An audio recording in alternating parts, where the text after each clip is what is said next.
G'day guys and welcome back to Jans_Gaming for another Dokkan Battle video.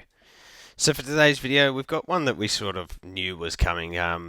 They used the STR Goku and Hit on some art the other day, so we figured that probably meant this EZA was coming, and here it is. So with this Goku and Hit, we're going to run through their kit, as well as we've also got the calcs from Halvard. So their leader skill becomes Accelerated Battle or Universal Survival Saga 4 key 170. Not too bad, that's pretty viable. Accelerated Battle is a very good leader skill to have, so that's definitely handy. Links all stay the same, and the same with their active skill. For their passive now, so we've got key 5 and 200% attack and defense, damage reduction of 20%, attacks guaranteed to hit. So attacks guaranteed to hit, that's actually somewhat handy. There are a few bosses that do dodge, and that can be pretty annoying. So that's, I guess, just a little handy addition there. And then we've also got a 50% chance to dodge. So not too bad of a start. When HP is 67% or more, you've got 10% damage reduction, so that does bump us up to 30% there.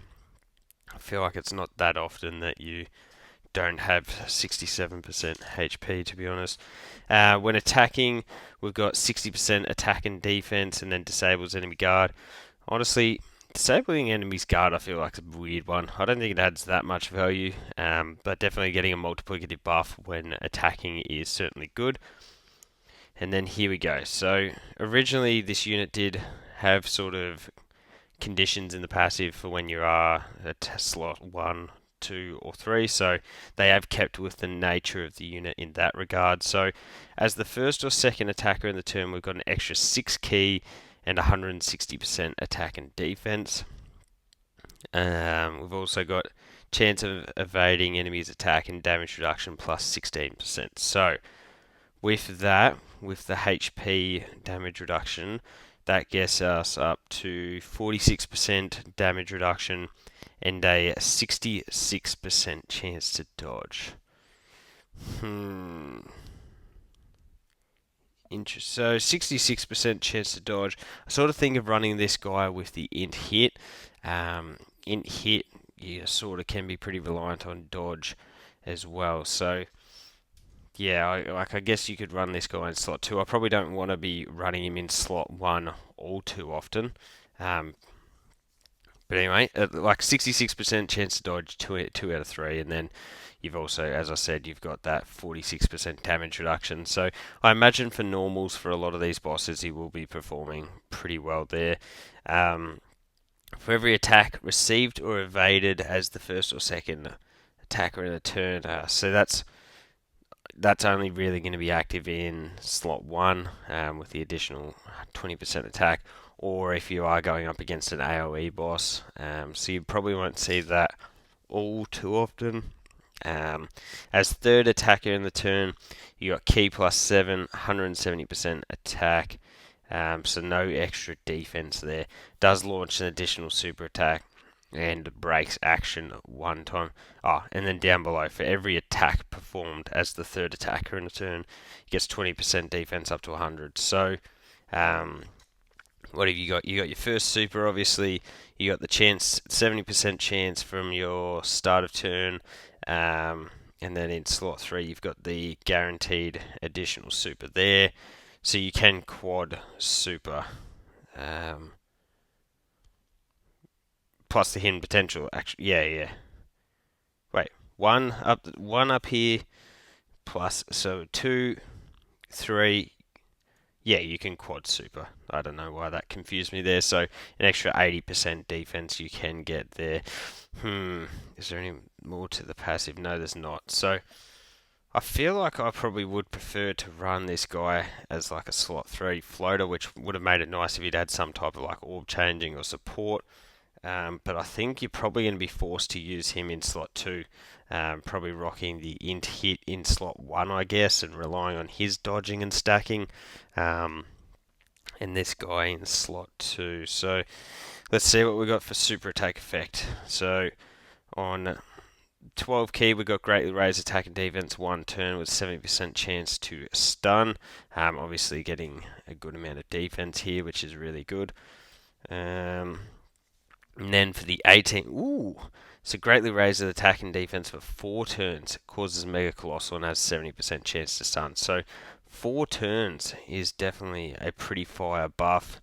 You add on, so yeah, so like if you're in slot 3, you're getting potentially 4 50% raises, which would be pretty nice. Interesting. Okay, let's have a look at the calcs here, because honestly I'm not 100% sure of like how I'm feeling about him. So let's see. Well, we'll give the context here. So this is with int hit, sort of as I was talking about there.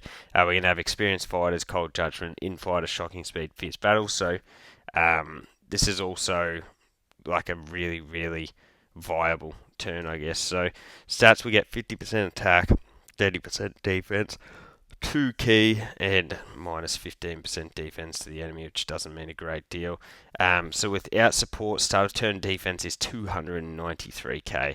Like, that's not really going to cut it in slot 1. You're going to be just solely reliant on the dodge there. So if you do get the 18 key with 2 additional supers, you can see you can climb up to a 1.225 million defense as sort of a max on that first turn. But that is sort of not including the slot 1 or 2 buffs. So you can see in slot 1 or 2, your start of turn defense is going to be 450k, which then climbs up to 1 million. Well, 1.1 million on the 18 key or 12 key. You get some additionals, and you can pretty much get up to 1.9 million on there. So that's not too bad. Interesting. Here you go. So this was what I was talking about before. So in slot 3, with the additional supers, adding in the buff from his passive as well, you can actually get higher defense than the slot 1 or 2. So what else? On slot 1 or 2, you did also get, too far, the extra damage reduction though. So I guess that's the trade-off there. Slightly more defense versus the damage reduction. I'd be very interested to see the math in that regard. But with full build up in slot 2, you cap out at 3 million defense. With 1 super attack a stack, you get up to 3.6. With 40% support, you can cap out at 3.9. And then I can see this comment over here. When you do pop the active skill, you can get up to a maximum defense, which I would assume in slot 3 with support is up to 4.4 million. So that, when you combine with the damage reduction, so yeah, 30% damage reduction and 50% chance to dodge will definitely work really well. But we do have to remember that is at rainbow with the like best case scenario. So I guess a lot of the time you might be seeing around maybe that 2.5 million defense range, which in slot 2, if you've got the 46% damage reduction, I guess would work pretty well in most stages. But yeah, I feel like this is going to be a unit that is pretty heavily reliant on their dodging. Yeah, if we look at, it doesn't list their teams here, does it? No, it doesn't. Needs it to go down a little bit further. I'm thinking that probably Hit's team is really where you're going to be rocking out with this guy. Yeah, I don't know. I'll be very interested to test him in-game versus a lot of these events. Definitely won't be using him in slot 1 looking at this. Like a start of turn defense of 450k is just not going to cut it at all. So, yeah, I think slot 2 could be a pretty good spot to run this Hidden God Goku. But either way, let me know your thoughts on their EZA down below. Definitely a unit that a lot of people were excited for. So hopefully once they get in game, they live up to sort of the hype that we did have for them. So thank you all for watching. Don't forget to like and subscribe if you want to keep up with the content.